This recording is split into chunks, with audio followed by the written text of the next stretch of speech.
I think timeliness matters. So I know that you guys have so many high producing teams in the operates too. So I hope you guys take this and share it with members of your teams for those that couldn't be here or your friends, because I really think this is a key time of the year for where a little bit of focus is needed, not just because it's the end of September, because I think it's needed at the end of September every year. But this year's a little different. We've had this big interest rate movement. We still have a pretty tight amount of inventory. In fact, it's decreasing quite heavily typically this time of year. So there's less homes out there for sale. We come out of a large NAR settlement where things are wonky. No one really knows how to work with other people very well. It creates a lot of uncomfortable conversations. So getting really focused on where we need to be right now is crucial. Here's what I want to show you guys first. I hope you all can see this. If not, I can talk pretty well. But I did this last night, getting prepared for you guys. You can go online and use a calculator. And so what I did is I calculated yesterday to the end of the year, and it showed 66 business days. Now, when they calculate business days, they literally only take out federal holidays. Okay. Here is Thanksgiving week. Okay. Where you can see in November 28th and 29th, a lot of you guys are planning on taking this whole week off. Okay. Which it's cool. I'm not telling you what to take days off or, but let's say you do take Thanksgiving week off. That's 3 more days off. Then look over here at Christmas. It only gives you Christmas Day off. You don't even get Christmas Eve with this thing or the days after. Let's say you're going to take Christmas week off or the few days around New Year's leading up to New Year's and New Year's Eve. Maybe you got some teachers and services here where your kids are home from school and you can't work. Maybe you got Columbus Day in here or Halloween or things like that where you're at school. It's very easy. I would say on average, the 66 is going to go down to 50 days left in 2024. There's not much time left before the year ends, is what I'm trying to say, because of so many days that we're not going to be working. If you're trying to get things done by generating more income, putting more food in the cupboard through the winter, now is the time. If you're trying to hit any goals or awards before the year ends, now is the time. If you're trying to build up a big pipeline of clients to get through what could be a very long winter this year due to very low inventory, now would be the time, because there is some urgency around it. There's not much time left. So what a lot of my coaches are doing, I think we have about 50 coaches that coach for us now. We coach many of the highest producing agents, teams, and brokerages across the country. What I'm asking my coaches to do is get their clients and their team leaders and broker owners together and ask their people, what are we going to do differently over the next 50 days? We've got to change something. So what's going to happen differently? What is going to change for these next 50 days to change your trajectory so that we can at least maintain the same level of production, let alone increase it? Something's going to have to change on our end. And then I'll have them, like with their groups or their teams or their brokerages, listing all the ideas of what they can do differently on a whiteboard and make a list. Let's brainstorm it and figure it out. And you can create some sort of challenge to gamify this over the next few months to help the team move the needle and keep us focused through this confusing time. It helps us stay focused and move all the way to the finish line. I know a lot of you guys had goals for this year. If those goals are out of reach, then let's get goals that are in reach and push hard towards them over the next few months to the end of the year. Because right now we don't have much time left and we are going to have to change things. Now, if we are going to try to change things and we are going to try, what are we going to try? What are we going to gamify? Okay. And this is where it's really important. And this is where I think a lot of people get confused. But I see some people on here, I know these guys know this, and they've heard me say it a million times. There is a huge difference between lead generation and lead conversion. There's just a huge difference between the two. And it's really easy to get them confused. Okay. What we tend to do right now is run around, stress out, and tell all our friends, man, I've got 5 buyers and I just can't find them a house. That's what they tend to say. I've got 5 buyers and I can't find them a house. What can I do to find my clients a house? See, that's a lead that we have already generated that we're trying to convert. I don't know how on God's green earth you're going to find them a house, though. There's only so much you can do there. You go into the multiple listing service. Is it there or is it not? You set them up on a listing alert in your CRM when they come up for sale in the future. You can't control things you can't control. Okay? If you're going to run around and call people for pocket listings or things they know coming up, great, do that. That'll take you about 20 minutes. Now you're done. What are you going to do next? Nothing. So we just sit and complain about lead conversion. That should never be where your focus is. Where your focus needs to be is on lead generation. If in this market, because of maybe interest rates, because interest rates are coming down, yes, but a lot of people just think that they're going to keep coming down. So they're waiting for them to keep coming down. We see that problem. We see there's not enough houses. We got to wait till next spring till there's more houses for sale. So if right now you're not putting anything under contract each month with your 5 buyers, that means you need more than 5 buyers. I bet you if you had 20 buyers looking right now, you'd be putting something under contract every week. And in this market, you just need to carry a heavier pipeline. Okay. And so I'm going to show you a very old school tool that all these guys have seen it. So if you haven't, you're going to see it. I'm not saying you should use this tool because I'm archaic. I am personally old, but I use this tool to train. If you have CRMs, it can do this better, but I think you'll get my point if you just let me get archaic and show you a freaking spreadsheet for a second. Okay. These are my inventory pipelines that I used 20 years ago. I don't know, a long time ago.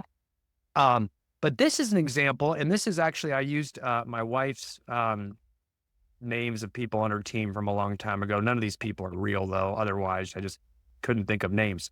These are active buyer leads on this team. And this could be for a solo agent, a team, a brokerage, I don't care.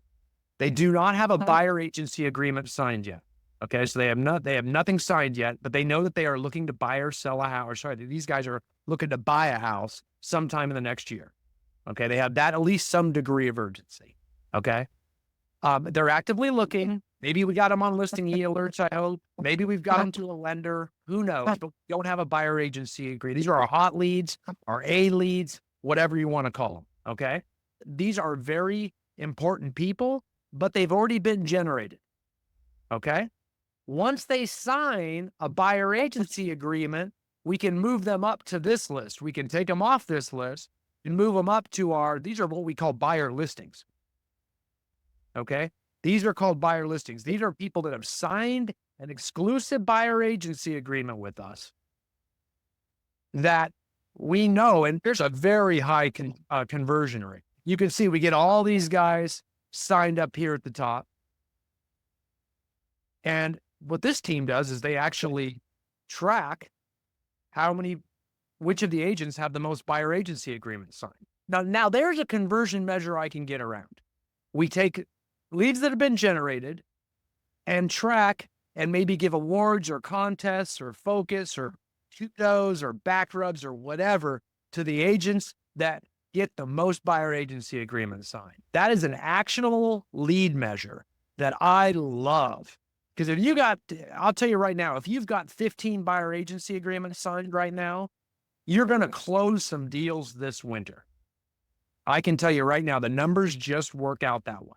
It may not be as much as if we had a lot of inventory, but hell, we haven't had a lot of inventory for freaking 10 years. So get used to.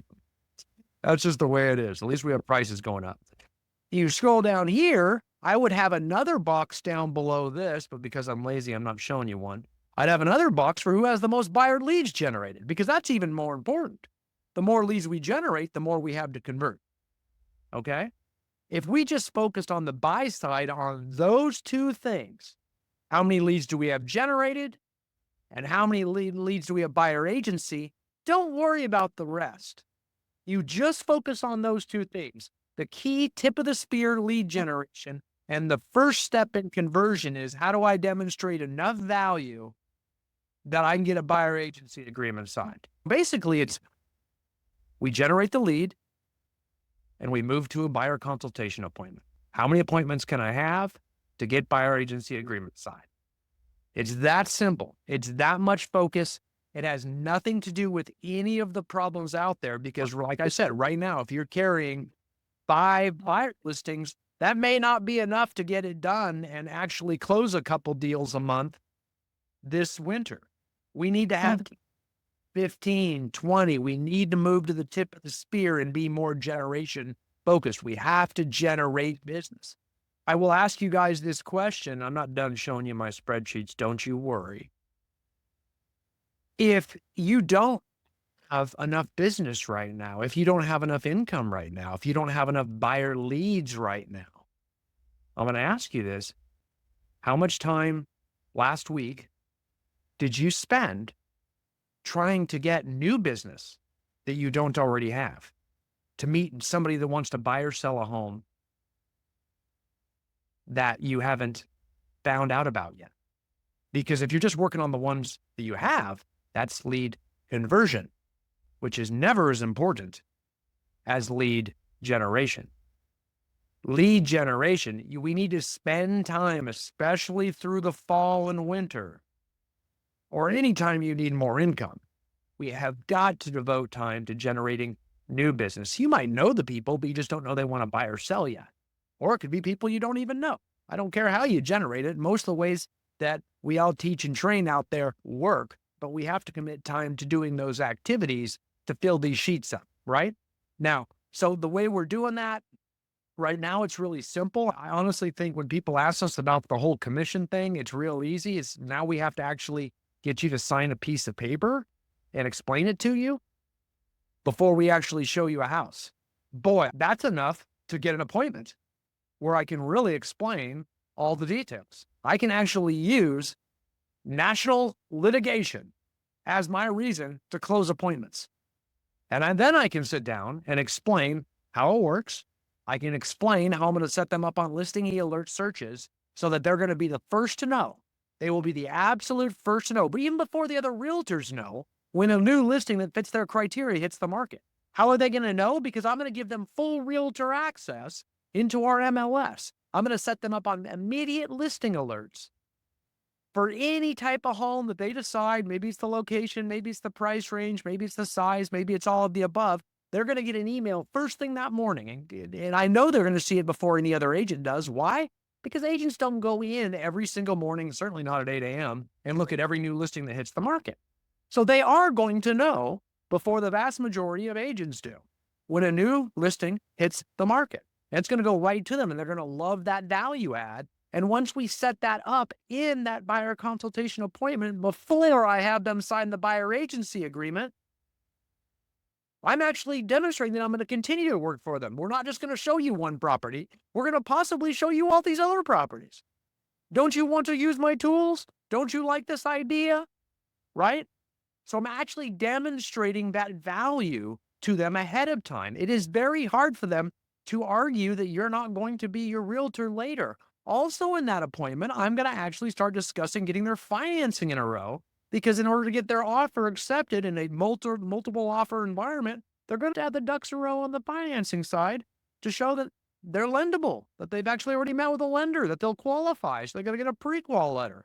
So if we're going to be competitive in a multi-offer environment when things are tight, we got to meet with a lender. We set them up with all those tools. It's very hard for them to say it's just going to be a one property showing. We're demonstrating the value. Never before has it been easier to convert and set appointments because of this wonderful settlement, this wonderful lawsuit. Change the way you look at things, and maybe things might change for your business. Because right now, it's real easy to do. Yeah, I got to have you sign a piece of paper. We got to sit down and talk about it. Once you do that, we can move all forward. We sit down, we talk about all the other stuff they need too. Then at the end, it's very hard when we sit down and say, I just need you, here's the appointment. This is acknowledging that I'm going to represent you in trying to find a house. I'm going to get all these tools set up if we haven't done them together already. And we move forward.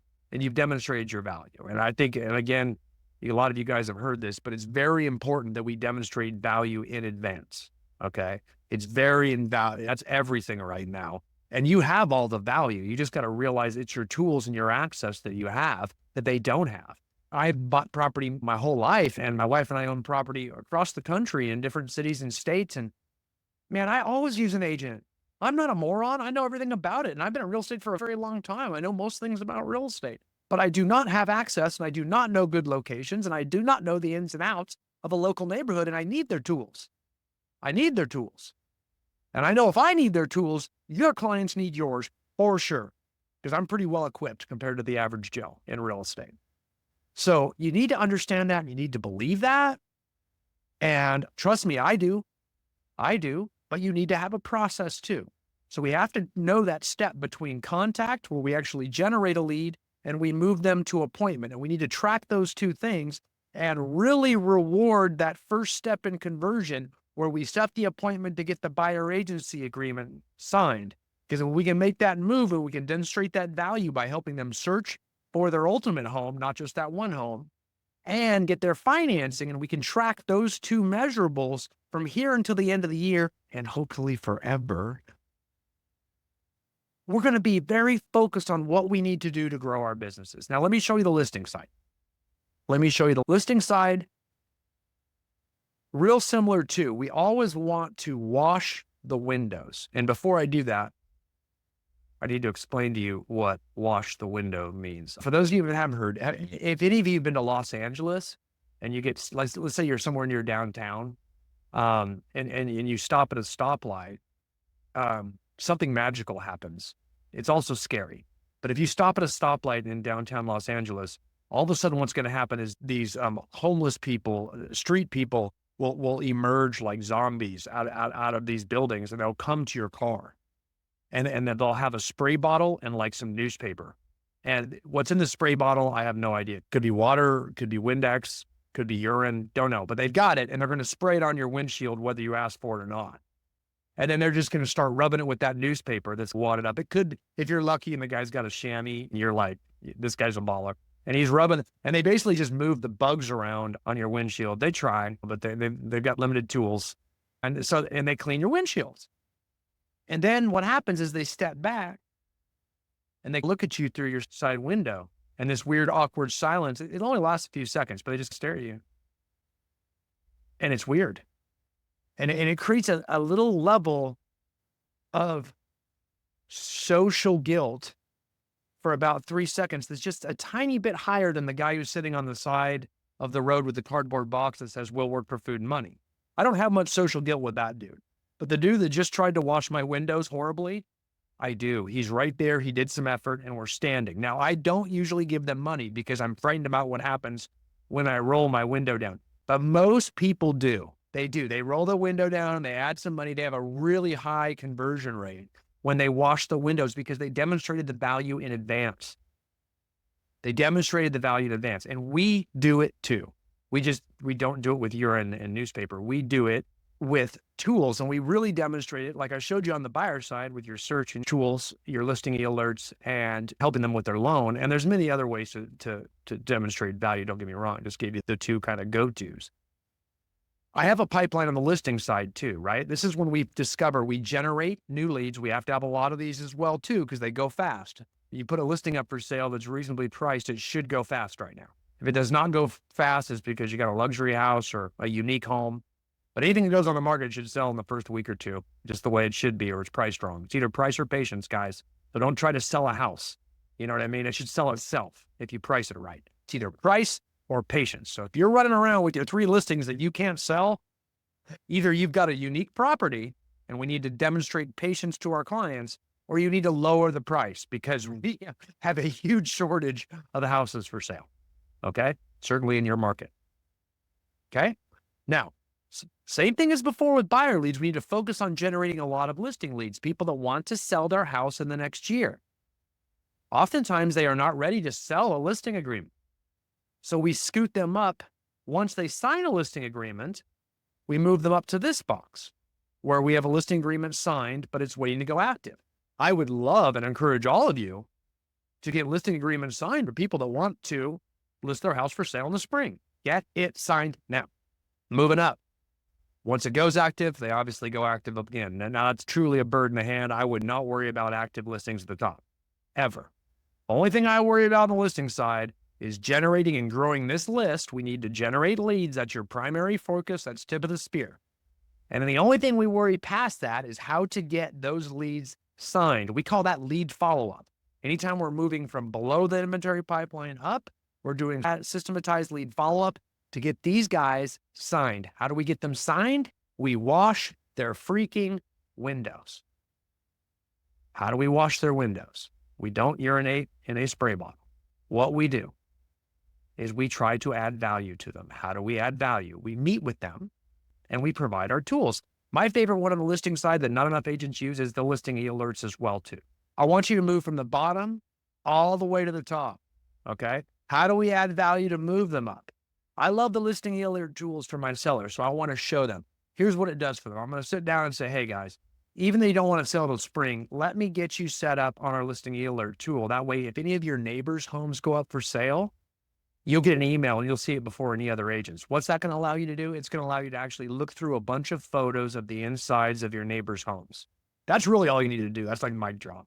Because they're like, I get to look at my neighbors' houses. Everybody freaking wants to do that. That's it. I don't have to wait for an open house. I don't have to like go in front of an agent. I can just get an email where I can actually look in and look at their stuff and see how they live. People are just nosy in general. So I'm going to say that. I'm going to set you up on that ahead of time, even though it's not till next spring. I'm going to set you up on that. I'm going to start washing your windows, adding value. And so I'm going to set you up on that. And you're going to see what their homes are priced for. So you can start to say, okay, I can see that house. I can see how big it is. I can compare it to my house, see what amenities it has, compare it to mine, see what is priced, what the price per foot is, compare it to mine, see what my house is valued, see how prices are changing between now and next spring. And it's really hard to list with somebody else if I give that to them. And guess what? Now, if I see a new listing that comes up in their neighborhood, I'm going to get red alerted and I'm going to see it. That's a reason for me to call and follow up and keep, hey, did you see your neighbor's house went up for sale? What'd you think of that price? You know what that would make your price worth to an appraiser? See, now I've got a reason to add more value and keep it. If they list with somebody else, they're just complete jerks. That social guilt between me and the guy holding the urine bottle just got serious. Like that level has just got really high there. Because all of a sudden, like I'm just calling them on it. Is your cousin doing any of this? They just got their real estate license last week? No, because I'm the freaking professional. Your cousin sucks. And I would have to tell them that. They're going to start to realize it. They're going to realize they're the rookie. This one's adding value. This is what real estate agents are supposed to do. I've never had an agent do any of this stuff. And all I'm doing is trying to go from generation to conversion by adding value. This is how we battle back against lawsuits and a public that doesn't think we earn our commissions. We earn our freaking commissions. Make sense? That's how we do it. So it's a very easy one. Also, when we're meeting with them, they usually say, I got to fix some stuff up. I think of all the stuff I got to do to get ready to sell. And I just look across and say, let me do all that. That's part of the deal. I'll do all that. What do you got to do? What do you got to do? That's what I tell them. What do you got to do? Or I used to tell them decades ago, before electricity. What do you got to do? And they'll say, I got to get this fixed and that fixed. Let me get contractors to do it. That way we can actually show a guy with a license did the work. And it's just much easier than you or you having your husband do it. Let me just get my guys out. I've got tons of service providers. And here's the deal. You're going to get the best price because I give them a lot of business. I sell a lot of houses. So I give them a lot of business. That's going to make sure that they give you the best price and the highest level of customer service. I want to be your Angie's List, your own personal Angie's List for your home. So if there's any need with this house, you call me. Let me take care of it. I'll get you multiple bids if you need it. Let me get my handyman over here to give it. Can I get my guy to come over here and give you a bid for that? And maybe you don't have to do it, Mr. Johnson. I'm going to actually improve their marriage. You see what I'm saying? And if they say yes, guess what? I'm washing windows. I'm washing windows. All of that makes it so much easier to get a listing agreement signed, right? Other things I can do is I can start, hey, you like how, this is the time of year where your whatever type of flower blooms or things like that. Let me get some photos taken. Getting those all done in advance and early. Hey, let me get a listing agreement signed. That way I can actually pre-market this too. Because here's the deal. I happen to be in the largest real estate office in all of Central California. And because of that, I can generate some buzz about your property. I have to have a listing agreement signed to be able to market your listing, but I can do it in my office because here's why. It actually really worked very well strategically for me because I can market internally before it goes live on MLS so long as it's within the same office. And with a big office, it really helps because here's what we found. We found that the best way to get multiple offers on your house is the only way to drive a price up above asking. So to do that, we have to create a lot of buzz beforehand. And by getting this listing agreement ready, I can start marketing it to the other top producing agents that are all in our office. And I can start motivating, getting them all riled up beforehand. So there's this big buzz so that when it does hit the market, their offers will come at the same time offers from the general public come. And then we can create a feeding frenzy around the price of your house, drive up the offers, drive up the asking, get all the terms we want and get the highest price possible. But to do that, I need to get a listing agreement in advance signed by you so I can start going to work for you, because I'm not allowed to market a property for sale that I don't have a signed listing agreement for. We want to wash the windows in advance so we can move from a listing lead to a signed listing agreement.